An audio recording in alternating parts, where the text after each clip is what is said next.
மக்களே welcome back to Deena's kitchen. இன்னைக்கு நம்ம கிச்சனில் பார்க்க போது வெஜிடபிள் பிரியாணி.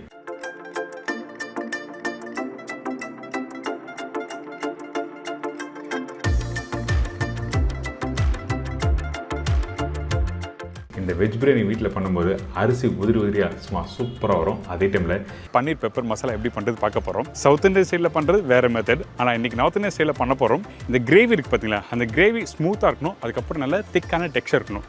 இதுதான் ரொம்ப இம்பார்ட்டன்ட். அந்த கிரேவி எப்படி பண்ணுறது இன்றைக்கி நம்ம சேனலில் பார்க்க போகிறோம்.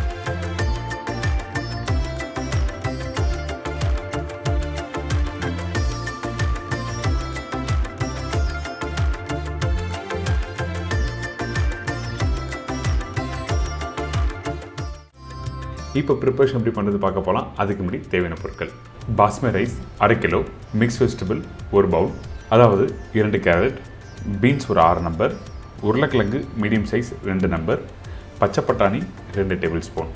இதெல்லாம் சேர்ந்து தான் 1 bowl mix vegetable. Medium size வெங்காயம் 4 நம்பர், தக்காளி 3 நம்பர், பச்சை மிளகாய் 5லேருந்து 6 நம்பர், இஞ்சி பூண்டு பேஸ்ட் 1 டேபிள் ஸ்பூன், புதினா 1 கைப்பிடி, கொத்தமல்லி 1 கைப்பிடி, தயிர் 100லேருந்து 120 ml, முழுகர மசாலா தாளிப்புக்கு தேவையான அளவு, அதாவது பட்டை, லவங்கம், பிரிஞ்சி இலை, ஏலக்காய், மஞ்சத்தூள் 1/4 teaspoon, Kashmiri chilli powder 1 teaspoon, உப்பு தேவையான அளவு, எண்ணெய் 150 ml, நெய் 2 டேபிள் ஸ்பூன். இதுதாங்க வெஜிடபிள் பிரியாணிக்கு தேவையான பொருட்கள். ஃபஸ்ட்டு நம்ம என்ன பண்ணுறோன்னா, இன்றைக்கி இந்த பிரியாணிக்கு தாளிப்பு போட்டு நம்ம ஸ்டார்ட் பண்ண போகிறோம். அதாவது தேவையான அளவுக்கு எண்ணெய் ஊற்றிருக்கேன். இந்த எண்ணெய் சூடான பிறகு கரெக்டாக பட்டை, லவங்கம், ஏலக்காய், பிரிஞ்சில் போட்ட உடனே நல்லா பொரிஞ்சு வரணும். அதுக்கு பிறகு இந்த வெங்காயம் 4 நம்பர் வெங்காயம் சொல்லியிருக்கேன் பார்த்தீங்களா, அதை 1/2 கட் பண்ணி ஸ்லைஸ் பண்ணுங்க. இந்த மாதிரி பெருசாக கட் பண்ணியிருக்கணும். அப்போ தான் ப்ரிப்பரேஷன் முடித்த பிறகு அந்த மசாலாவோட சேர்த்து சாப்பிடும்போது நல்லாயிருக்கும். அது மட்டும் இல்லை, கொஞ்சம் அங்கங்கே அந்த வெங்காயம் தக்காளி மசாலா தெரிய வரும். இதுக்கு பிறகு நம்ம என்ன பண்ணுறோன்னா, காரத்துக்காக பச்சை மிளகாய் போட்டிருக்கேன். 5லேருந்து 6 நம்பர் போட்டிருக்கேன். நீங்கள் வீட்டில் யூஸ் பண்ணுற பச்சை மிளகாய் காரத்துக்கு ஏற்ற மாதிரி நீங்கள் போட்டுக்கலாம். சில பச்சை மிளகாய் ஒரு 3 பச்சை மிளகாய் போட்டாலே காரம் அதிகமாகிடும். சிலது 8 பச்சை மிளகாய் போட்டாலும் காரம் வராது. அதுக்கேற்ற மாதிரி நீங்கள் போட்டுக்கலாம். இதுக்கப்புறம் இஞ்சி பூண்டு பேஸ்ட் போட்டிருக்கேன். இஞ்சி பூண்டு பேஸ்ட் போடுறதுக்கு முன்னாடி அந்த வெங்காயம் எந்த அளவுக்கு வதங்கிருக்குன்னு கேட்டிங்கன்னா, கரெக்டாக ஒரு 60 to 70% அளவுக்கு வதக்குங்க. அதுக்கு மேலே வேண்டாம். அதுக்கு மேலே வதங்கினா அந்த வெங்காயமே குக் பண்ணி முடிச்ச பிறகு காணாமல் போயிடும். அதனால் நம்ம என்ன பண்ணுறோன்னா, 60லேருந்து 70% அளவுக்கு நீங்கள் வெங்காயத்தை வதக்கிட்டு அதுக்கப்புறம் இஞ்சி பூண்டு பேஸ்ட்டு, தக்காளி போட்டிருக்கோம். இதுக்கு பிறகு நம்ம என்ன பண்ணுறோன்னா, ஒரு கைப்பிடி புதினா, ஒரு கைப்பிடி கொத்தமல்லி, மிக்ஸ் வெஜிடபிள், அதுக்கப்புறம் மஞ்சத்தூள், சில்லி பவுடர் எல்லாமே போட்டுறோம். நீங்கள் தனித்தனியாக வதக்கி நீங்கள் ப்ரிப்பரேஷன் பண்ணோன்னா எல்லாமே ஒன்றா போட்டு மிக்ஸ் பண்ண ஆரம்பிங்க.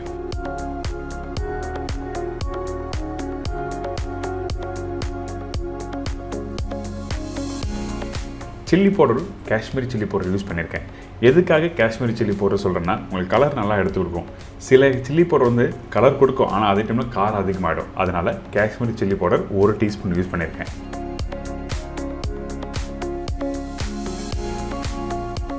இப்போ இந்த மசாலா போட்டு நல்லா மிக்ஸ் பண்ணி முடித்த பிறகு தயிர் போடுறோம். தயிர் 100லேருந்து 120 ml. புளிப்புத்தன்மைக்கு ஏற்ற மாதிரி நீங்கள் கொஞ்சம் முன்ன பின்ன பார்த்து நீங்கள் போட்டுக்கலாம். இந்த தயிர் போட்ட பிறகு நல்லா மிக்ஸ் பண்ணிவிட்டு கொஞ்சமாக தண்ணி ஊற்றி கொதிக்க விடுறோம். கொஞ்சமாக தண்ணினா ஒரு 1/4 டம்ளர் தண்ணி போட்டால் போதும். ஏன் கேட்டோன்னா, அந்த மசாலா நல்லா கீழே அடிப்பிடிக்காமல் வர்றதுக்காக கொஞ்சமாக தண்ணி ஊற்றுறோம்.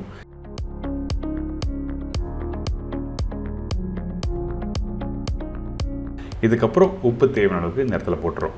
போட்ட பிறகு நல்லா மிக்ஸ் பண்ணுங்கள். ஒரு கொதி வரட்டும். அதுக்கு பிறகு தண்ணி ஊற்ற ஆரம்பிக்கலாம்.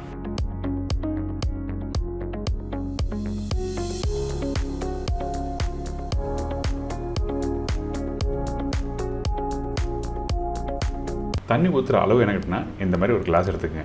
1 கிளாஸ் அரிசிக்கு 1 கிளாஸ் அளவுக்கு தண்ணி ஊற்றுறோம். இது கரெக்டான மெஷர்மெண்ட்டு. அதுக்கப்புறம் தான் அரிசி ஊற போடுறோம். இந்த பிரியாணிக்கு அரிசி ஊற போடுற பக்கம் என்ன கேட்டிங்கன்னா, பிரியாணி ஸ்டார்ட் பண்ணுறதுக்கு முன்னாடி 20 நிமிஷத்துக்கு முன்னாடி நீங்கள் அரிசி ஊற போட்டுருங்க. அரிசி நான் யூஸ் பண்ணுறது என்ன பண்ணுறேன்னா, இந்தியா கேட் கிளாசிக் யூஸ் பண்ணியிருக்கேன். எதுக்காக இந்த இடத்துல இந்தியா கேட் கிளாசிக் சொல்கிறேன்னு கேட்டிங்கன்னா, நீங்களும் வீட்டில் பண்ணும்போது கரெக்டான மெஷர்மெண்ட்டில் கரெக்டாக அரிசி உதிரியாக வரணும். அதனால தான் உங்களுக்கு சொல்லியிருக்கேன், வீட்டில் ட்ரை பண்ணி பாருங்கள். அரிசி போட்டாச்சு.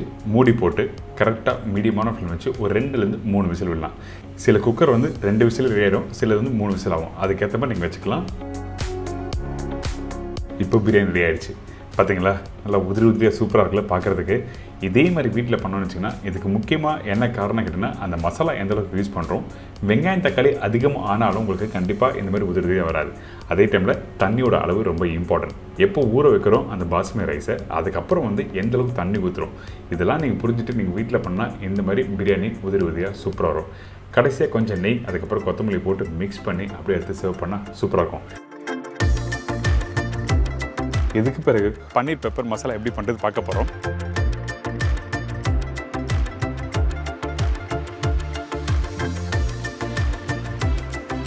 பன்னீர் 200 கிராம், பெரிய சைஸ் வெங்காயம் 4, பெரிய சைஸ் தக்காளி 2, இஞ்சி 4 துண்டு, பூண்டு 5லேருந்து 6 பல்லு, பச்சை மிளகாய் 3லேருந்து 4 நம்பர், சீரகம் 1/4 டீஸ்பூன், இஞ்சி பூண்டு பேஸ்ட் 3/4 டேபிள் ஸ்பூன், மஞ்சத்தூள் சிறிதளவு, சில்லி பவுடர் 3/4 டேபிள் ஸ்பூன், தனியா பவுடர் 1/2 டேபிள் ஸ்பூன், கஸ்தூரி மேத்தி 1 டேபிள் ஸ்பூன், மிளகுத்தூள் 3/4 டேபிள் ஸ்பூன், முந்திரி பருப்பு 15லேருந்து 20 நம்பர், கொத்தமல்லி தேவையான அளவு, பட்டர் 3 டேபிள் ஸ்பூன், உப்பு தேவைக்கேற்ற, எண்ணெய் குக் பண்ணுறதுக்கு தேவையான அளவு. இதாங்க இந்த ப்ரிப்பரேஷன் தேவையான பொருட்கள். இன்றைக்கி தாபா ஸ்டைலில் பன்னீர் பெப்பர் மசாலா எப்படி பண்ணுறது பார்க்க போகிறோம்.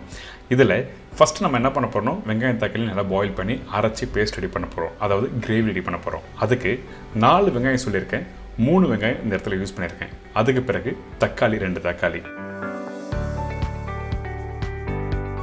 இஞ்சி பூண்டு பச்சை மிளகாய் சீரகம் இதெல்லாம் போட்டு தேவையான அளவுக்கு தண்ணி ஊற்றி நல்லா பாயில் பண்ணுறோம்.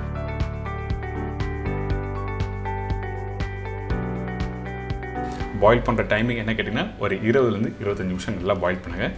அப்போ தான் கிரேவி இன்கேஸ் மீந்தால் நீங்கள் திருப்பி ரீஸ்டோர் பண்ணி யூஸ் பண்ணலாம்.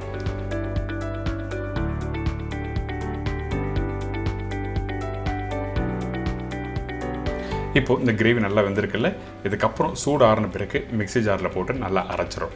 ஃபைன் பேஸ்ட்டாக அரைச்சிருங்க, எக்ஸ்ட்ரா தண்ணி ஊற்றி அரைக்க வேண்டாம். ஏன் கேட்டிங்கன்னா கொஞ்சம் லிக்விட் ஆகிடுச்சுன்னா திருப்பி குக் பண்ணுற டைமு டியூரேஷன் அதிகமாகும், அதாவது குக் பண்ணுற டைமு ரொம்ப அதிகரிக்கும் சொல்கிறேன்.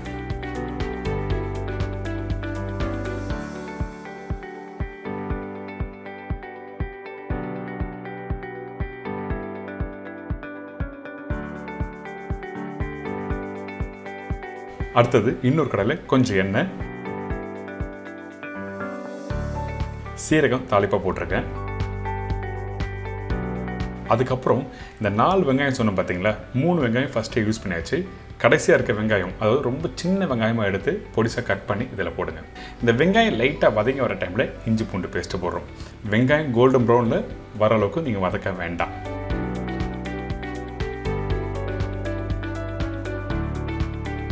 இப்போ இஞ்சி பூண்டு பேஸ்ட்டும் போட்டாச்சு. இதுக்கப்புறம் மஞ்சத்தூள், இதுக்கு பிறகு சில்லி பவுடர்,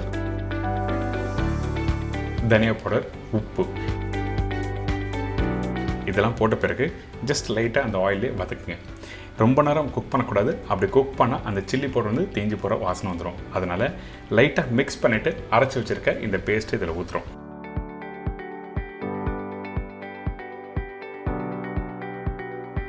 அரைச்சி வச்சுருக்க இந்த பேஸ்ட் இந்த மசாலாவில் ஊற்றின பிறகு ஜஸ்ட் லைட்டாக மிக்ஸ் பண்ணி கொதிக்க விடுங்க. கொதிக்க விட்ட பிறகு தேவையான அளவுக்கு கொஞ்சமாக தண்ணி ஊற்றுறோம்.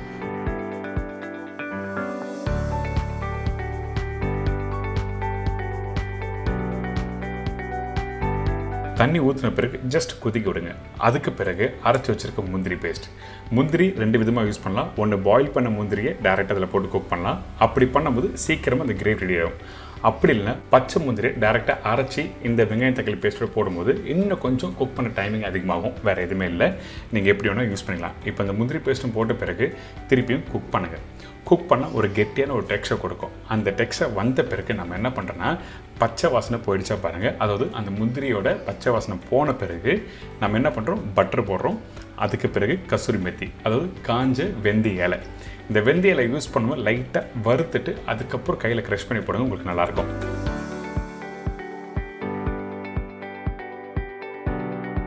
இப்போது பன்னீர் யூஸ் பண்ணுறேன்.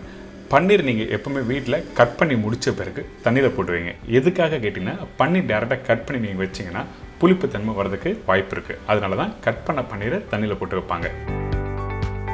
இப்போ இந்த பன்னீர், கஸ்தூரி மெத்தி, பட்டர், இந்த கிரேவி எல்லாம் ஓரளவுக்கு நல்ல ஒரு கெட்டியான டெக்ஸ்டர் வந்திருக்கா.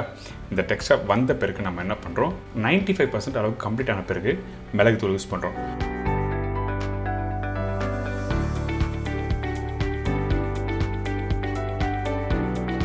மிளகுத்தூள் 3/4 டேபிள் ஸ்பூன் யூஸ் பண்ணியிருக்கேன். உங்களுக்கு வேணும்னா இன்னும் ஒரு 1/2 டேபிள் ஸ்பூன் போட்டுக்கலாம். நீங்கள் டேஸ்ட்டை செக் பண்ணிவிட்டு அதுக்கப்புறம் போடுங்க. திருப்பி ஒரு பச்சை மிளகாய் பட்டர் போட்டு மிக்ஸ் பண்ணி எடுத்து சர்வ் பண்ணால் ஒரு சூப்பரான தாபா ஸ்டைலில் பன்னீர் பெப்பர் மசாலா ரெடி.